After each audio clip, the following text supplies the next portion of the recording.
The 1992 USA basketball team that played in the Olympic tournament in Barcelona is often considered the best basketball team of all time. When we look at the lineup, especially at the starting five, the Dream Team had an all-time great at every position, who was usually backed up by another all-time great.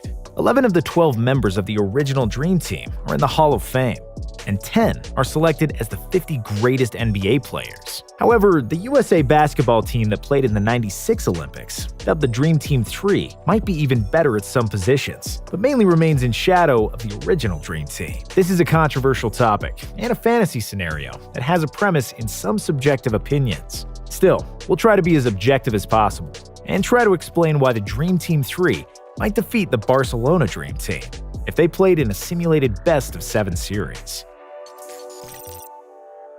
Younger and more athletic. While the original Dream Team had all the big names, the Dream Team 3 was younger and more athletic. If we're talking about who had a better career, I'd definitely choose Larry Bird and Magic Johnson over Grant Hill and Penny Hardaway. However, in '92, Bird had spent more time nursing his ailing back on the sidelines than he played on the court, and his time in Barcelona was his last hurrah as a player, considering he retired from the NBA that year. The same is true for Magic, who retired in 1991 due to the HIV diagnosis, and didn't even play in the year before the Olympics. In 1996, Penny Hardaway was in his prime and was a 6'7" combo guard who could do everything, and who just came off the best year of his career, averaging 21.7 points on 51% shooting, with 7.1 assists, 4.3 rebounds, and 2 steals. If you consider that the second point guard on the '96 team was Gary Payton, who had just been to the NBA Finals and won the Defensive Player of the Year, then the Dream Team 3 was clearly superior at the point guard position.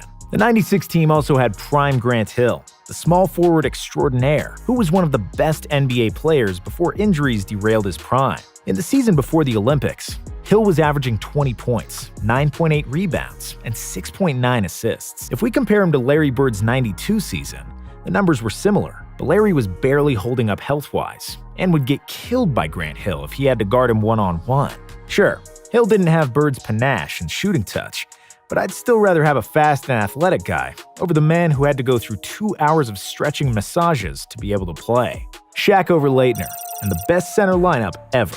Shaq was supposed to be on the original Dream Team because he was the most dominant big man in college, and his big personality would fit in right with the other superstars on the squad. Christian Leitner won the Collegiate Player of the Year award with back-to-back NCAA titles, and had a respectable NBA career. But he was no Shaq, and was nowhere near Diesel's athletic abilities. Still, Leitner was the one who went to Barcelona with MJ, Magic, and the rest of the NBA stars, and O'Neal had to wait 4 years for his turn. When that time came, Shaq had built himself quite a resume. Before the '96 Olympics, Diesel had already been to the NBA Finals, led the league in scoring, and was just entering the prime of his career. Backing up Shaq in 1995 NBA MVP David Robinson was none other than Hakeem Olajuwon, who might be the most skilled center ever. And when the 2-time Finals MVP Hakeem is your third center, and your team has the best center lineup ever. 5 players from the Dream Team were on the '96 team. When you're making these kinds of comparisons, you have to realize it's a fantasy scenario and a matchup that would only exist in a video game.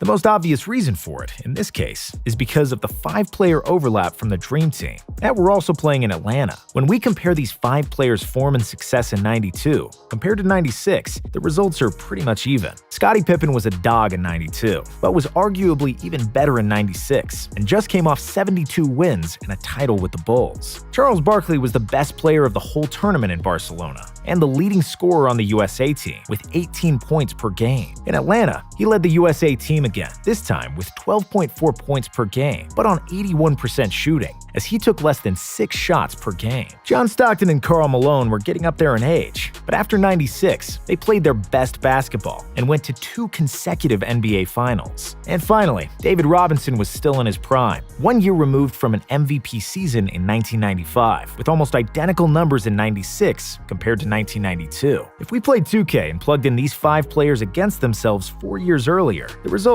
would likely be tied, as all players were still in their prime. But the '92 team had Jordan. And while the arguments for the Dream Team 3 piled up so far, we have to address the elephant in the room. And that elephant is the best player of the '90s, and arguably the best of all time. Yes, the original Dream Team had Jordan, who had just climbed over the mountain, became a back-to-back champion, and was widely recognized as the world's best player. Jordan's presence alone can keep any team within striking distance in any game, let alone in one where he is flanked by prime Charles Barkley, Clyde Drexler, and other members of the Dream Team. However, the '96 team had enough tall and athletic players to make life difficult for MJ. Gary Payton showed what he could do against Mike in the '96 finals, where he slowed Jordan down to 27 points on 41% shooting in the series, while he himself had 18, 6, and 7 on 44% shooting. And then there were also 6'7" Penny Hardaway, Grant Hill, and Scottie Pippen, who would spend the majority of the time guarding Mike in this fantasy game, and make Mr. Air work extremely hard for his points. And while Mike clearly has to get the advantage at the shooting guard position, it wasn't by such a wide margin. Dream Team 3 had Reggie Miller and Mitch Richmond at shooting guard, who were the best shooters in the NBA at the time. In 1996, Richmond averaged 23 points per game and was 4th in the league in made threes on 44% accuracy. Reggie was averaging 21 points per game and had made 41% of his three-pointers and had never backed down from Jordan in his life. So it's fair to say the '96 team would have plenty of firepower at shooting guard to combat MJ, Drexler, and Mullen. Still, it's the only position where the Dream Team would have a clear advantage. The verdict. It's hard to compare eras, and it's hard to compare different Olympic teams, but these Fantasy 2K scenarios are always fun to speculate, and we felt the Dream Team 3 was never getting their due respect. Atlanta Dream Team was extremely dominant and crushed their opponents by the average of 32 points per game on their way to the Olympic gold. All 12 players were All-NBA selections in the 1996 NBA season, and all of them were still in their athletic prime. Certainly, there are plenty of people who will disagree with this take and say that the original Dream Team was the best and most dominant team ever, and that's okay. I respect your opinion, and it very well might be the case. However, if the '96 team squared off against the OGs from '92, I bet it would be a lot closer than people think. If the game was played under the NBA rules, and not the FIBA rules, where smaller dimensions of the court would benefit the likes of older Magic and Bird, I believe the '96 team would have an advantage. Of course, we'll never know what would really happen, but I think the best center lineup ever, faster players, combined with some of the all-time great shooters of the '96 team, could prevail in a 7-game series against Jordan and company. We know Shaq agrees with this. Let us know if you do too.